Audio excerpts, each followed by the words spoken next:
I call upon Maria Ressa to deliver her Nobel lecture for 2021.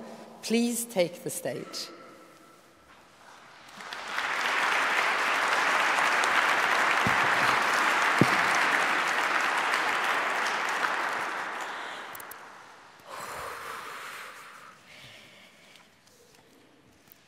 Thank you.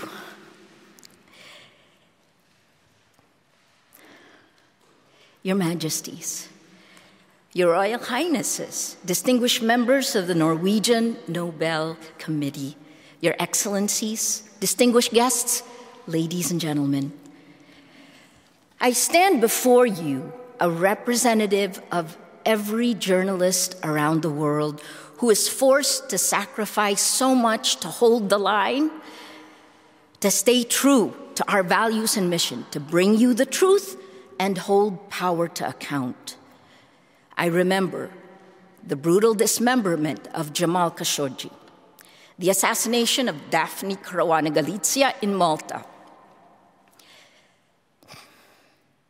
my friend Luz Mely Reyes in Venezuela, Roman Protasevich in Belarus, whose plane was literally hijacked so he could be arrested, Jimmy Lai languishing in a Hong Kong prison, Sunny Shui, who after getting out of more than 7 years in jail, started another news group and now is forced to flee Myanmar.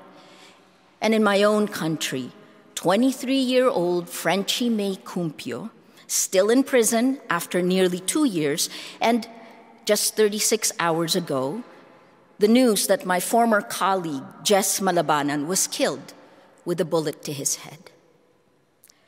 There are so many to thank for keeping us safer and working.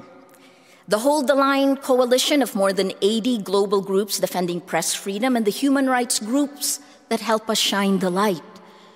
There are costs for you as well. At least 63 lawyers, more lawyers have been killed than journalists in the Philippines. At least 63 compared to the 22 journalists murdered after President Rodrigo Duterte took office in 2016. Since then, Karapatan, a member of our Courage on Human Rights Coalition, has had 16 people killed, and Senator Laila de Lima, because she demanded accountability, is serving her 5th year in jail. Or ABS-CBN, our largest broadcaster, a newsroom that I once led, which last year lost its franchise to operate.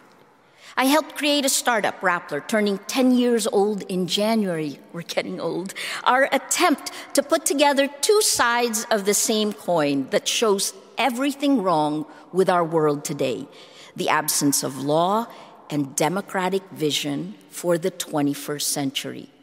That coin represents our information ecosystem, which determines everything else about our world. Journalists, that's one side, the old gatekeepers. The other is technology, with its godlike power, the new gatekeepers. It has allowed the virus of lies to infect each of us, pitting us against each other, bringing out our fears, anger, hate, and setting the stage for the rise of authoritarians and dictators around the world. Our greatest need today is to transform that hate and violence, the toxic sludge that's coursing through our information ecosystem, prioritized by American internet companies that make more money by spreading that hate and triggering the worst in us.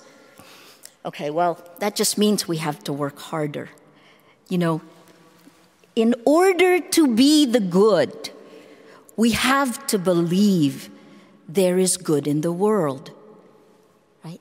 An old t-shirt from Rappler from 2014. I've been a journalist for more than 35 years. I've worked in conflict zones and war zones in Asia, reported on hundreds of disasters.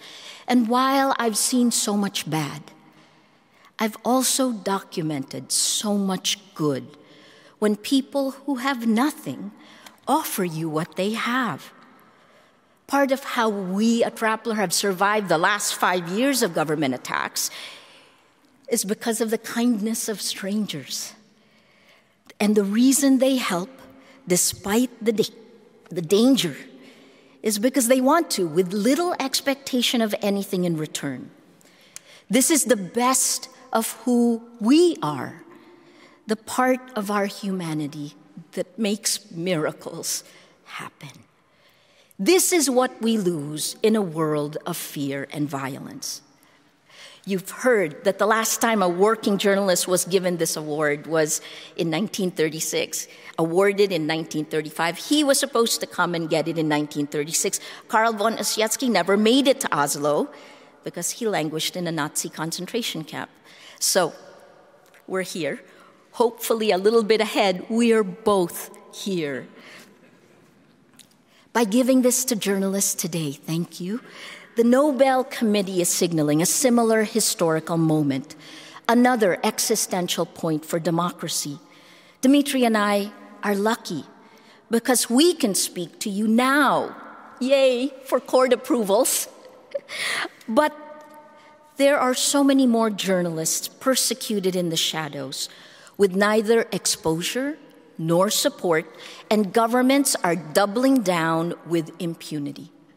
The accelerant is technology, when creative destruction takes new meaning.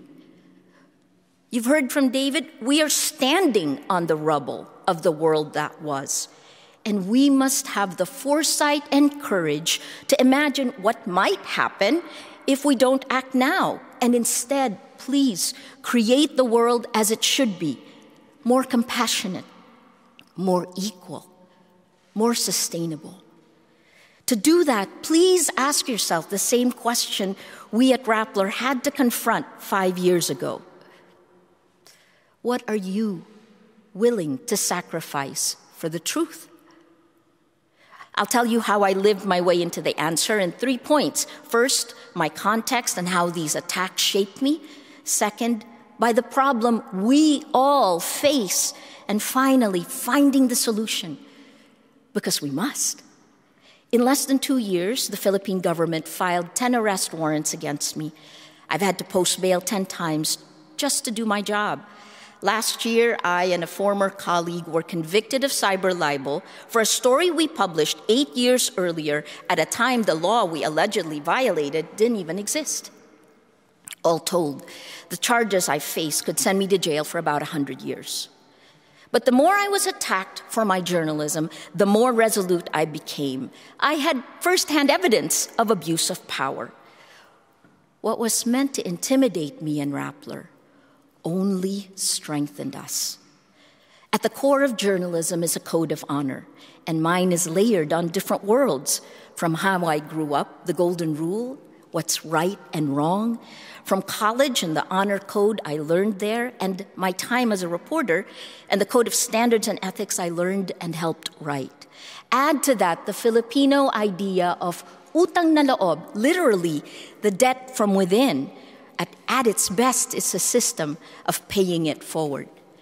Truth and ethical honor intersected like an arrow into this moment where hate, lies, and divisiveness thrive. As only the 18th woman to receive this prize, I need to tell you how gendered disinformation is a new threat and is taking a significant toll on the mental health and physical safety of women, girls, trans, and LGBTQ people all around the world. Women journalists are at the epicenter of risk. This pandemic of misogyny and hatred needs to be tackled now. Even there, though, we can find strength. After all, you don't really know who you are until you're forced to fight for it. Now, let me pull out so we're clear about the problem we all face and how we got here. The attacks against us in Rappler began 5 years ago when we demanded an end to impunity on 2 fronts: Rodrigo Duterte's drug war and Mark Zuckerberg's Facebook. Today, it has only gotten worse, and Silicon Valley's sins came home to roost in the United States on January 6th with mob violence on Capitol Hill. What happens on social media doesn't stay on social media. Online violence is real-world violence. Social media is a deadly game for power and money, what Shoshana Zuboff calls surveillance capitalism, extracting our private lives for outsized corporate gain, our personal experiences sucked into a database, organized by AI, then sold to the highest bidder. Highly profitable micro-targeting operations are engineered to structurally undermine human will. I've repeatedly called it a behavior modification system in which we are all Pavlov's dogs, experimented on in real time with disastrous consequences in countries like mine, Myanmar, India, Sri Lanka, so many more. These destructive corporations have siphoned money away from news organizations, and now they pose a foundational threat to markets and elections. Facebook is the world's largest distributor of news, and yet studies have shown that lies laced with anger and hate spread faster and further than facts. These American companies controlling our global information ecosystem are biased against facts, biased against journalists. They are, by design, dividing us and radicalizing us. I've said this repeatedly over the last 5 years. Without facts, you can't have truth. Without truth, you can't have trust. Without trust, we have no shared reality, no democracy, and it becomes impossible to deal with the existential problems of our times: climate, coronavirus, now the battle for truth. When I first was arrested in 2019, the officer said, "Ma'am, trabaho lang po." "Ma'am, I'm only doing my job." Then he lowered his voice to almost a whisper as he read my Miranda rights. He was really uncomfortable, and I almost felt sorry for him, except he was arresting me because I'm a journalist. This officer was a tool of power and an example of how a good man can turn evil and how great atrocities happen. Hannah Arendt wrote about the banality of evil when describing men who carried out the orders of Hitler. How career-oriented bureaucrats can act without conscience because they justify what they're doing because they're only following orders. This is how a nation and a world loses its soul. You have to know what values you're fighting for. You have to draw the lines early, but if you haven't done so, please do it now. Where on this side you're good, this side you're evil. Some governments may be lost causes, and if you're working in tech, I'm talking to you. How can you have election integrity if you don't have integrity of facts? That's the problem facing countries with elections next year. Among them, Brazil, Hungary, France, the United States, and my Philippines, where we are at a do-or-die moment with presidential elections on May 9th. 35 years after the People Power Revolt ousted Ferdinand Marcos and forced his family into exile, his son, Ferdinand Marcos Jr., is the front-runner for president. And he has built an extensive disinformation network on social media, which Rappler exposed in 2019. It's literally changing history in front of our eyes. To show how disinformation is both a local and global problem, take the Chinese information operations taken down by Facebook in September 2020, a year ago. It was creating fake accounts using AI-generated photos for the US elections, polishing the image of the Marcoses in the Philippines, campaigning for the daughter of Duterte, of President Duterte, and attacking me and Rappler. Chinese information operations. So what are we going to do?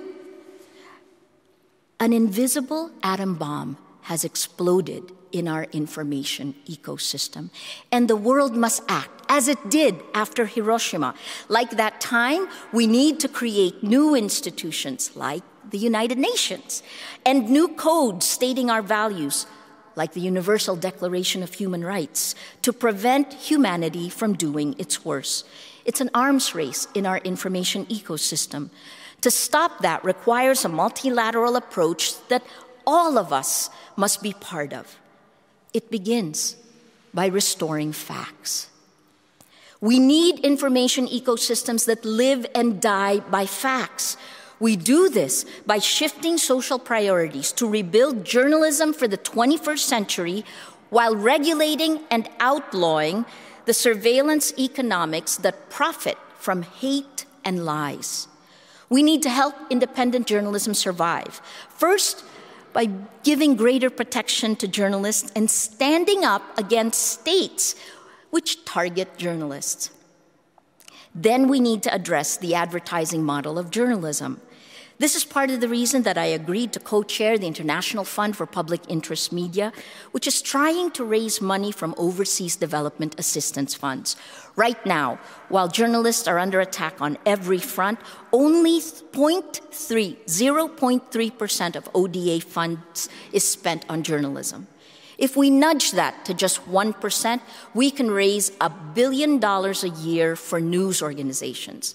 That will be crucial for the Global South. Journalists must embrace technology. That's why, with the help of Google News Initiative, Rappler rolled out a new platform 2 weeks ago designed to build communities of action. It won't be as viral as what the tech platforms built, but the North Star is not profit alone. It is facts, truth, and trust. Now for legislation. Thanks to the EU for taking leadership with its Democracy Action Plan. For the US, reform or revoke Section 230, the law that treats social media platforms like utilities. It's not a comprehensive solution, but it gets the ball rolling. Because these platforms put their thumbs on the scale of distribution. So while the public debate is here, down here on content moderation downstream, the real sleight of hand happens further upstream, where algorithms of amplification, algorithms of distribution have been programmed by humans with coded bias. Their editorial agenda is profit-driven, carried out by machines at scale. The impact is global, with cheap armies on social media rolling back democracy, tearing it down in 81 countries around the world. That impunity must stop. Democracy has become a woman-to-woman, man-to-man defense of our values. We're at a sliding door moment where we can continue down the path we're on and descend further into fascism. Or we can choose to fight for a better world. To do that, please ask yourself, what are you willing to sacrifice for the truth? I didn't know if I was going to be here today. Every day, I live with the real threat of spending the rest of my life in jail because I'm a journalist. When I go home, I have no idea what the future holds, but it's worth the risk. The destruction has already happened. Now it's time to build, to create the world we want. So please, with me, just close your eyes for just a moment and imagine the world as it should be. A world of peace, trust, and empathy, bringing out the best that we can be. Open your eyes. Now go. We have to make it happen. Please, let's hold the line together. Thank you.